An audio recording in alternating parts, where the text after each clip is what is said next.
నమస్తే, welcome to new TV Telugu. Kavitha ఇప్పుడు బీఆర్ఎస్లో చాలా కీలకమైనటువంటి చర్చగా ఒక అంశానికి సంబంధించి ప్రధానంగా జరుగుతుంది. కవిత అరెస్ట్ అయి తీహార్ జైల్లో దాదాపు 100 రోజులు దాటింది. ఎక్కడా కూడా బెయిల్ వచ్చేటువంటి పరిస్థితులు అయితే కనిపించట్లా.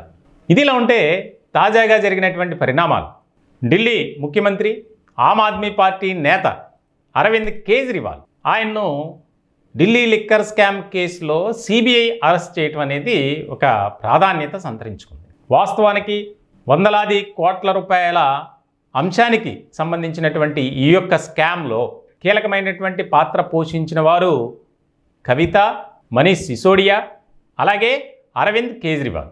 ఇప్పుడు ఈ ముగ్గురు కూడా జైల్లోనే ఉన్నారు. ఆల్రెడీ సిసోడియా అరెస్ట్ అయి జైల్లో ఉన్నటువంటి క్రమంలో దాదాపు 1.5 సంవత్సరం దాటింది. కేజ్రీవాల్ తాజాగా అరెస్ట్ అయ్యారు. అలాగే కవిత మార్చి 15వ తేదీన. ఇప్పుడు ఒక కీలకమైనటువంటి చర్చ జరుగుతుంది.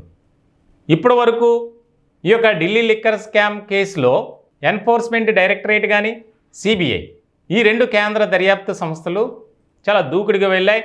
తర్వాత ఎన్నికల సందర్భంగా కొంత సైలెంట్ అయింది. మళ్ళీ ఈ యొక్క కేసుని వేగవంతం చేసింది విచారణ. చాలా ముఖ్యమైనటువంటి అంశంగా దీన్ని ఇప్పుడు రాజకీయ వర్గాలు ఒక చర్చగా మారింది. వాస్తవానికి బెయిల్ వస్తుందని భావించారంతా. కానీ ఏదైతే ఈ సౌత్ గ్రూప్లో కీలకమైనటువంటి వ్యక్తిగా వ్యవహరించారు కవిత అనేది నిర్ధారణకు వచ్చినటువంటి క్రమంలో దానికి సంబంధించినటువంటి ఆధారాలు కానీ, సాక్షులను విచారించినటువంటి ఆ యొక్క వివరాలను కానీ ప్రతిదీ కోర్టుకు సమర్పించారు, ఈడీ కానీ సిబిఐ కానీ. ఇలాంటి సందర్భంలో తాజాగా జరుగుతున్నటువంటి పరిణామాలు, అరవింద్ కేజ్రీవాల్ని సిబిఐ అరెస్ట్ చేయటం అంటే ఒకే కేసులో 2వ దర్యాప్తు సంస్థ కూడా ఎంటర్ అయింది. సో ఇలాంటి సందర్భంలో కవిత అంశానికి సంబంధించి కూడా అలాగే జరిగింది. మొట్టమొదట ఈడీ అరెస్ట్ చేశారు, తర్వాత కొద్ది రోజులకి కస్టడీ తీసుకొని విచారించారు, తర్వాత సిబిఐ కూడా మేము అరెస్ట్ చేస్తున్నాం అని చెప్పి వేరే కేసుల ద్వారా ఆమెను సిబిఐ అదుపులో తీసుకుంది. ఇప్పుడు తాజాగా అరవింద్ కేజ్రీవాల్ అంశంలో కూడా అదే జరిగింది. సో ఇటువంటి సందర్భంలో ఇక్కడ మనీష్ సిసోడియా విషయానికి వస్తే గనక దాదాపు 1.5 సంవత్సరం అయింది అరెస్ట్ అయ్యి ఈ కేసులో. కవిత, కేజ్రీవాల్ బెయిల్పై బయటకు వస్తారు, త్వరలోనే బయటకు రాబోతున్నారు అనే ప్రచారం విస్తృత స్థాయిలో జరిగింది. కానీ ఆ పరిస్థితులైతే ఎక్కడా కూడా కనిపించట్లా.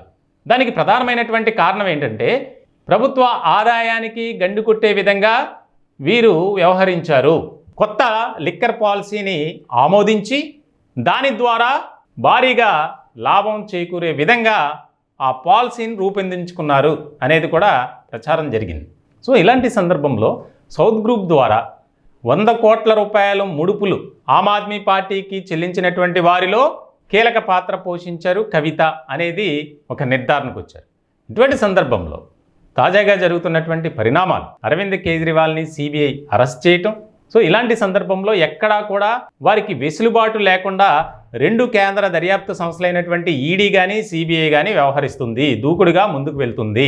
ఇటువంటి క్రమంలో కేజ్రీవాల్ కానీ అలాగే కవిత చేసినటువంటి ఆ యొక్క కామెంట్స్ ఏవైతే ఉన్నాయో వివాదాస్పదమైనటువంటి కామెంట్స్గా కోర్టు పరిగణనలోకి తీసుకుంది. ఇటువంటి క్రమంలో బెయిల్ దాదాపు కవిత అయితే ఆమె తరపు న్యాయవాదులు 8 సార్లు బెయిల్ పిటిషన్లు వేశారు. అరవింద్ కేజ్రీవాల్ కూడా అదే పరిస్థితి. కానీ ఎక్కడా కూడా బెయిల్ దొరికినటువంటి పరిస్థితి లేదు. ఎందుకంటే దానికి సంబంధించి సాక్ష్యాలను అలాగే అప్రూవర్లుగా మారినటువంటి వారి ఆ స్టేట్మెంట్స్ ఏవైతే ఉన్నాయో వాటన్నిటినీ కోర్టుకు సమర్పించారు. ఎక్కడా కూడా ఇలాంటి కీలకమైనటువంటి సమయంలో వీరికి బెయిల్ ఇస్తే సాక్షులను ప్రభావితం చేసే అవకాశాలు ఉన్నాయి, కేసు నీరుగారే ప్రమాదం కూడా ఉంది. ప్రధానంగా మనీష్ సిసోడియా అంశానికి సంబంధించి కూడా అదే వివరించారు. ఆయనకు బెయిల్ కూడా రాలా, ఇప్పటికీ తీహార్ జైల్లోనే ఉన్నారు ఆయన.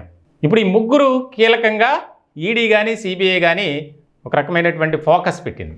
దీనికి సంబంధించి బీఆర్ఎస్లో ఒక రకమైనటువంటి గందరగోళ పరిస్థితులు నెలకొన్నాయి. ఇప్పటికే కేసీఆర్కు పార్టీలో ఉన్నటువంటి వారి ద్వారా హెడేక్, అలాగే తమ కూతురు ఖచ్చితంగా బెయిల్పై బయటకు వస్తుందని భావించారు ఆయన. కానీ ఆ పరిస్థితులు అయితే ఎక్కడ కనిపించట్లా.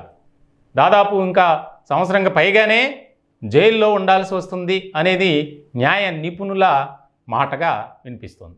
సో ఇలాంటి సందర్భంలో తాజాగా జరుగుతున్నటువంటి పరిణామాలు, ఇన్కమ్ ట్యాక్స్ కూడా ఐటీ కేసులు కూడా పెట్టింది కవితపై.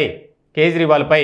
త్వరలోనే వారు కూడా ఈ అంశాలకు సంబంధించి ఏదైతే ఐటీ విభాగానికి సంబంధించి ముఖ్యంగా ఈ వ్యవహారంలో కవితకి సంబంధించినటువంటి బంధువులను విచారించారు, స్టేట్మెంట్లు తీసుకున్నారు. ఆదాయ వనరులపై నిఘా పెట్టింది ఐటీ. సో ఇటువంటి సందర్భంలో చాలా క్లిష్టమైనటువంటి ప్రతికూలమైనటువంటి పరిస్థితులు అయితే ఖచ్చితంగా కవితకు అలాగే కేజ్రీవాల్, మనీష్ సిసోడియా ఈ ముగ్గురికి కనిపిస్తున్నాయి. కవితకైతే బెయిల్ వచ్చే పరిస్థితి అయితే కనిపించట్లేదు అనేది ఎక్కువగా వినిపిస్తున్నటువంటి మాట.